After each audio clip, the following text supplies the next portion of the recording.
I'm Madeline Park, I'm 28 and I'm a dentist. So I started cafemaddycab last week because I felt like a lot of people in the city were taking the train because they couldn't afford to take the cab ride even though they were feeling vulnerable and at risk of being attacked for being Asian. It's terrible. I never in my life thought that being Asian would put me at risk of being hated or being attacked. Right now, we are covering cab rides for Asian women, Asian elderly people, and Asian members of the LGBTQ community in New York City. Initially, I just wanted to put my $2,000 and then reimburse whoever I could. But once I posted it, I think a lot of people had the same idea and had the same kind of fear. So it started getting reposted and then people started donating a lot. In 2 days, we raised about $100,000.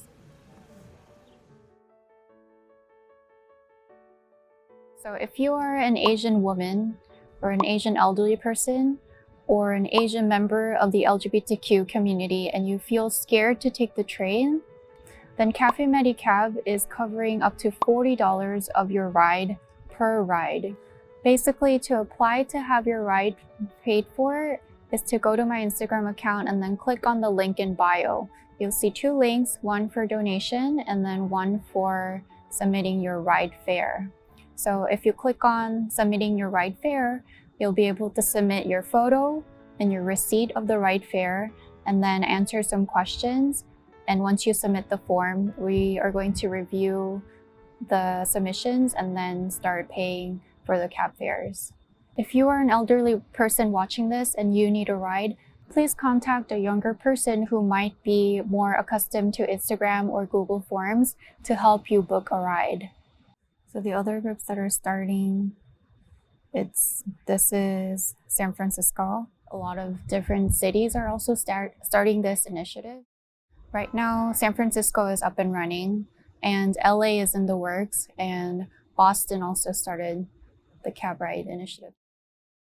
When we read the Venmo charges and then see how people are scared and why people needed it, it's really heartbreaking to see. So someone said, "Thank you so much for doing this. I'm a current student who's volunteering at a crisis call center, and I've been very afraid of going to my shift and coming home alone. So this is really, really helpful." And someone said, "I feel very anxious when someone is walking towards me in the subway, regardless of how they look like. And I think this is an amazing idea." And another person, "I just took my grandma to her doctor's appointment in Brooklyn today. Normally we would have taken the train, but because of everything going on with the attacks, more and more people taking the train without respecting social distancing guidelines, we decided to take an Uber." When I took the train the past couple of weeks, I kept seeing elderly people on the train. If you can, please take a cab for your safety because this is available to you. If the cost is the only thing that's stopping you from staying safe, then please submit your fare to get reimbursed.